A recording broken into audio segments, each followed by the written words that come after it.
जय हिंद मेरे प्यारे दोस्तों, स्वागत है आपका सृष्टि रिसर्च कोचिंग सेंटर के इस नए वीडियो में।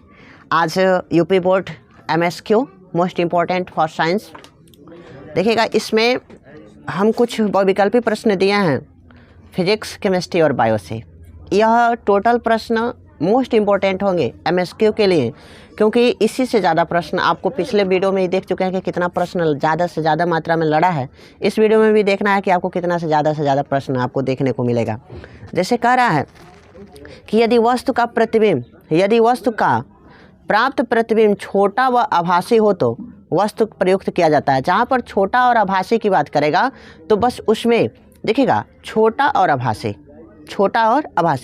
जहाँ पर छोटा और आभासी की बात करेगा वहाँ पर सिंपल सा एक ही मारिएगा, उत्तल दर्पण या उत्तल दर्पण। देखिएगा लेंस में अलग होता है, दर्पण में अलग होता है, तो इसलिए जहाँ पर छोटा आभासी प्रतिबिंब की बात करेगा तो वहाँ पे उत्तल दर्पण मार दीजिएगा।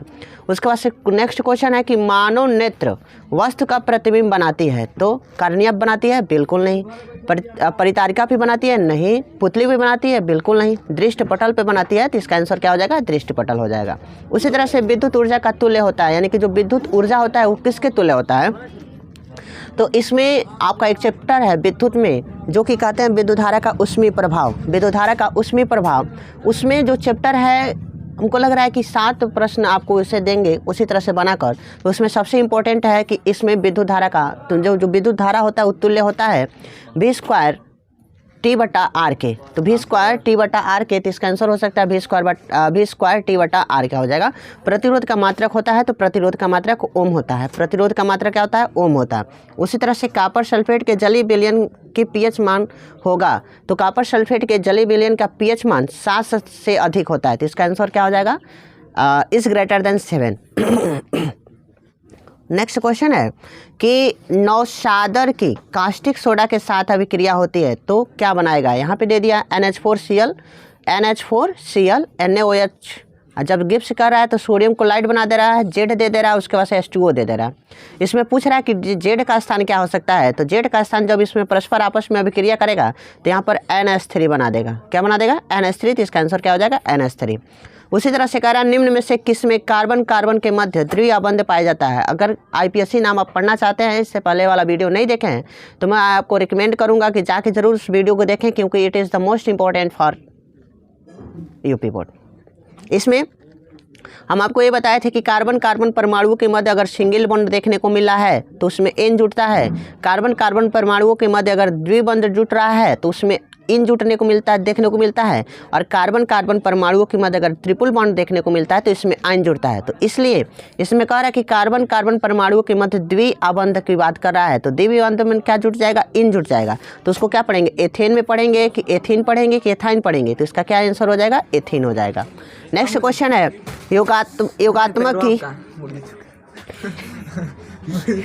योगात्मक की उत्तरजीविका सिद्धांत किसने दिया था? तो योगात्मक की उत्तरजीविका सिद्धांत हर्बर्ट स्पेंसर ने दिया था, इसका आंसर हो जाएगा हर्बर्ट स्पेंसर। उसी तरह से फेफड़ों में शुद्ध रुधिर आता है तो कह रहा है कि जो फेफड़ों में शुद्ध रुधिर आता है तो इसका सबसे मेन फंडामेंटल ये हो जाएगा। कह रहा है कि बायां अलिंद से दायां अलिंद से, बायां नीले से दायां नीले से। तो फेफड़ों में जो शुद्ध रुधिर होता है बायां अलिंद से आता है, तो इसका आंसर क्या हो जाएगा? बायां अलिंद हो जाएगा। उसी तरह से कह रहा है यकृत, क्वेश्चन है कि यकृत संश्लेषित करता है शर्करा, रुधिर, यूरिया, प्रोटीन। तो जो यकृत परस्पर संश्लेषित करता है वह परस्पर यूरिया का संश्लेषण करता है। किसका संश्लेषण करेगा? यूरिया का। तो इसका आंसर क्या हो जाएगा? यूरिया। उसी तरह से नेक्स्ट क्वेश्चन है द्विनिषेचन क्रिया में त्रिक संलयन के पश्चात बनने वाला उत्तक का नाम बताइए। तो इसमें बनने वाला उत्तक क्या हो जाएगा? भ्रूण पोषण हो जाएगा, भ्रूणर हो जाएगा कि मूलांकुर हो जाएगा कि इनमें से कोई नहीं? तो इसका आंसर हो जाएगा मूलांकुर। इसका आंसर क्या हो जाएगा? मूलांकुर। नेक्स्ट क्वेश्चन कह रहा है कि अभिनेत्र लेंस की फोकस दूरी में परिवर्तन निम्नलिखित में किसके द्वारा होता है? पुतली द्वारा कि दृष्ट पटल द्वारा कि पश्चिमाभि मांसपेशिया द्वारा कि परिनालिका द्वारा? तो इसका आंसर हो जाएगा पुतली द्वारा। जो परिवर्तन होता है वह किसके द्वारा होता है? तो पुतली द्वारा होता है।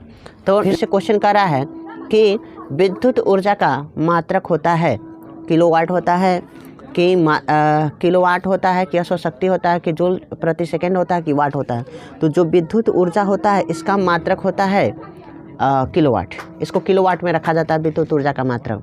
ओम का नियम है, तो ओम का नियम आप लोग पढ़े हैं कि यदि किसी वस्तु ताप दाब आदि को नियत कर दे तो उसमें प्रवाहित होने वाला धारा उसमें उसके विभवांतर भी क्या होता है, अनुक्रमानुपाती होता है, अर्थात भी प्रोपोर्शनल आई। तो इसका आंसर क्या हो सकता है, भी प्रोपोर्शनल आई के अनुसार इसका आंसर क्या लिखेंगे, तो भी प्रोपोर्शनल आई यानी कि भी प्रोपोर्शनल आई, देखिएगा ए आई है। उसी तरह से फिर से नेक्स्ट क्वेश्चन कह रहा है कि 25 डिग्री सेल्सियस ताप पर जल का आयनिक गुणनफल होता है। तो 25 डिग्री सेल्सियस ताप पर जल का आयनिक गुणनफल कितना होता है, तो 10⁻⁻14 होता है। फिर से कह रहा है कि अभिक्रिया 2 NaHCO3 पर परस्पर जब इसको हम गर्म करेंगे तो Na2CO3 सोडियम कार्बोनेट जल और X के जगह पे क्या बना देगा। तो जब X के जगह पे इसका परस्पर हम रिएक्शन कर रहे हैं, इसका हम परस्पर क्या कर रहे हैं, रिएक्शन कर रहे हैं, तो इस रिएक्शन के फलस्वरूप हमें प्राप्त जो मान होगा उसमें बस H2 का विस्थापन होगा। किसका विस्थापन होगा, H2, क्योंकि देखिएगा यहाँ पे जब इसका रिएक्शन करेंगे तो सोडियम कार्बोनेट तो मिल जा रहा है Na2, और यहाँ से परस्पर जल का भी निर्माण हो रहा है और परस्पर X के जगह पे पूछ रहा है। तो X के जगह पे इसका कितना मान रख सकते हैं, तो इसका X के जगह पे परस्पर H2 लिख सकते हैं। तो इसका आंसर क्या हो जाएगा, H2 हो जाएगा। कारण निम्नलिखित में संतृप्त हाइड्रोकार्बनिक यौगिक है। असंतृप्त हाइड्रोकार्बनिक यौगिक, असंतृप्त हाइड्रोकार्बन यानी कि कार्बन कार्बन परमाणुओं की मध्य या तो डबल बॉन्ड देखने को मिले या तो ट्रिपल बॉन्ड देखने को मिले। तो इसमें देख लीजिए कि कहाँ किस कार्बन कार्बन परमाणुओं के मध्य कहीं डबल बॉन्ड देखने को मिलता है। इसमें देखिएगा O के साथ है तो नहीं होगा, यहाँ पर एक संतृप्त कह सकते हैं क्योंकि कार्बन कार्बन परमाणु के मध्य देखना है। यहाँ पर भी कार्बन कार्बन परमाणु के मध्य सिंगल है, यहाँ पर भी कार्बन कार्बन परमाणु के मध्य सिंगल है, लेकिन यहाँ पे कार्बन कार्बन परमाणु के मध्य डबल बॉन्ड है, इसलिए इसका आंसर क्या हो जाएगा, CH3 × CH double bond CH2। उसी तरह से निम्नलिखित का IUPAC नाम लिखिए, IUPAC निम्नलिखित का IUPAC नाम लिखिएगा। तो निम्नलिखित का जब हम IUPAC नामकरण करें इसका अगर तो देखिएगा निम्नलिखित का IUPAC पहले ये देखा जाएगा कि इसमें देखिएगा CO कीटोन समूह जुटा है तो मेथ एथ प्रोप, तो उसमें क्या जुड़ता है, ऊन जुड़ता है, कीटोन में ऊन जुड़ता है, तो क्या मेथ एथ प्रोप, तो क्या इसको पढ़ सकते हैं प्रोपेनोन। क्या पढ़ सकते हैं इसका, प्रोपेनोन। तो इसका लिख लीजिएगा प्रोपेनोन, समझ रहे हैं। उसी तरह से इसमें सब कार्बन कार्बन परमाणुओं के मध्य सिंगल बॉन्ड दिखाई दे रहा है। यहाँ पे देखिएगा कार्बन और कार्बन परमाणुओं के मध्य सिंगल बॉन्ड दिखाई दे रहा है, इसलिए कार्बन कार्बन परमाणु के मध्य जब इसका हम परस्पर नाम करेंगे तो मेथ एथ प्रोप ब्यूट पेंट। तो यहाँ पे एक जगह पे एथिल है, यहाँ पर एक जगह एथिल है, तो सबसे पहले हम एथिल का नामकरण करेंगे तो लिख सकते हैं 1-ऑल, अब उसके बाद से पूरा इसका नाम करेंगे तो मेथ एथ प्रोप ब्यूट पेंट। COOS जुड़ा हुआ है तो इसमें O एक जुड़ जाएगा, तो मेथ एथ प्रोप ब्यूट पेंट। तो इसमें लिख सकते हैं पेंट में O एक जोड़ देंगे तो पेंटेनोइक 1-ऑल पेंटेनोइक। इसका IUPAC नाम क्या हो जाएगा, 1-ऑल पेंटेनोइक। उसमें कह रहा है रेनिन का स्राव कहाँ होता है। जब रेनिन का स्राव अगर हम परस्पर पढ़े तो रेनिन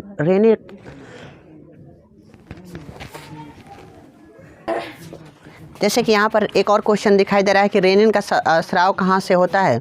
तो रेनिन का स्राव अगर देखा जाए तो जठर ग्रंथि से होता है, तो इसका आंसर क्या हो जाएगा, जठर ग्रंथियाँ हो जाएंगे। कौन से हो जाएगा, जठर ग्रंथियाँ।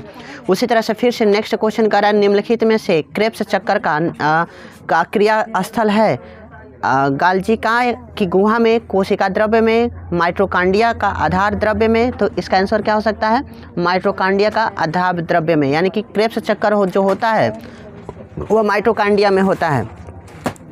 लैमार्कवाद का मुख्य आधार क्या है, जीवन संघर्ष, प्राकृतिक वर्ण की उपार्जित लक्षणों की वंशागत या योगात्मक की उत्तरजीविता। देखिएगा जो लैमार्कवाद थे यानी कि लैमार्कवाद थे उनका नियम यही था कि जो भी लैमार्कवाद से संबंधित प्रश्न आएंगे तो उसमें ज़्यादा मात्रा में उन्होंने जीवन से संघर्ष, उसके बाद से प्रकृति से लेकर हर एक बातों को बताया था।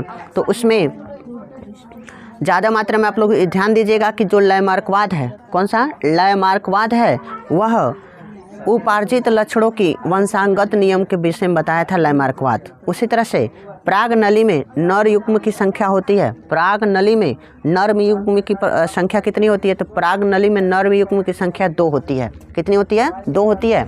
उसी तरह से वीडियो के अंत तक बने रहें प्लीज़। मुझे उम्मीद इसका परस्पर आंसर देख लीजिएगा। कह रहा है कि 2 तारों की त्रिज्याओं का अनुपात, देखिएगा 2 तारों की त्रिज्याओं का अनुपात 2 संबंधित 3 है, जो कि समान पदार्थ के द्वारा निर्मित है। यदि प्रथम तार का प्रतिरोध 4.2 ओम हो तो द्वितीय तार का प्रतिरोध कितना हो सकता है? तो द्वितीय तार का प्रतिरोध अगर हमको निकालना है, द्वितीय तार का प्रतिरोध निकालना होगा, तो इसमें हम परस्पर इसका मान हम भर सकते हैं। 2 ओम होगा। इसका आंसर क्या लिख सकती है? 2 ओम। एक प्रकाश किरण 2 माध्यमों के सीमा पृष्ठ पर समकोण आपतित होती हैं तो आपतित कोण का मान क्या हो सकता है? आपतित कोण का मान जब समान आपतित होंगे, एकदम लंबवत परस्पर पड़ेंगे, तो उसमें आपतित कोण कितना हो जाएगा? 0 अंश हो जाएगा। इसको देख लीजिएगा। नेक्स्ट क्वेश्चन है, दिए गए एक जलीय विलयन का पीएच मान 9 है तो यह विलयन हो सकता है। जब पीएच मान इसका 9 दे रहा है तो यह जलीय विलयन क्या हो सकता है? क्षारीय हो सकता है, अम्लीय हो सकता है, उदासीन होता है, इनमें से कोई नहीं। जिसका पीएच मान 7 से कम अम्लीय होगा, जिसका पीएच मान 7 उदासीन होगा। देखिएगा, जिसका पीएच मान 7 से क्या हो? कम हो, यानी कि 7 से, यानी कि कह सकते हैं 0 से लेकर 6 तक अम्लीय होगा। जिसका पीएच मान क्या हो? 7 हो, वह क्या होगा? उदासीन होगा। और जिसका पीएच मान 7 से लेकर 14 तक होता है, 7 से लेकर 14 तक होता है, वह क्या होता है? यानी 8 से कह दीजिए, 8 से लेकर 14 तक होता है, वह क्या होता है? क्षारीय होता है। उसके बाद से अभिक्रिया CaCl2 प्लस H2SO4 को जब परस्पर हम आपस में अभिक्रिया कर रहे हैं तो इसका निर्माण हो रहा है। जब हम अभिक्रिया कर रहे हैं CaCl2 प्लस H2SO4 को जब आपस में अभिक्रिया कर रहे हैं तो यह परस्पर किसका निर्माण कर रहा है? यह निर्माण कर रहा है, देखिएगा X की जगह पे क्या मान हो सकता है? तो कैल्शियम सल्फेट, क्योंकि इसमें SO4 दिखाई दे रहा है तो इसलिए इसका जहाँ पे अगर मान लीजिए यहीं पे SO3 होता है, SO3 होता तो परस्पर कैल्शियम कार्बोनेट बन जाता है, लेकिन यहाँ पर जब SO4 दिखाई दे रहा है तो इसलिए इसका आंसर हम कर सकते हैं कैल्शियम सल्फेट। क्या लिख सकते हैं इसका आंसर क्या लिख सकते हैं? तो इसका आंसर हम लिख सकते हैं कैल्शियम सल्फेट। तो जस्ट इसका आंसर लिख दीजिएगा कैल्शियम सल्फेट। या कैल्शियम ऑक्सीक्लोराइड प्लस H2SO4 को जब हम आपस में परस्पर अभिक्रिया करेंगे तो X के जगह पे क्या मान होगा? तो X के जगह पर कैल्शियम सल्फेट लिख सकते हैं। तो इसका आंसर क्या हो जाएगा? कैल्शियम सल्फेट हो जाएगा। निम्नलिखित में से एल्काइन आ रहा है ना, एल्काइन, तो इसका सामान्य सूत्र क्या हो सकता है? 2 गुना से 2 कम, 2 गुना से 2 कम। तो एल्काइन के लिए 2 गुना से 2 कम, इसको याद रखे रहिएगा। तो देखिएगा, जब इसमें हम रखेंगे तो 3 दूना 6, इसका अगर हम 2 गुना से 2 कम कर रहे थे 3 दूना 6, 6 में से 2 घटा देंगे 4 हो जाएगा। तो इसलिए एल्काइन का क्या हो जाएगा? एल्काइन के लिए सूत्र याद रखिएगा CnH2n-2 अर्थात 2 गुना से 2 कम। इसका सिंपल सा फंडा यह है कि 2 गुना से 2 कम एल्काइन के लिए।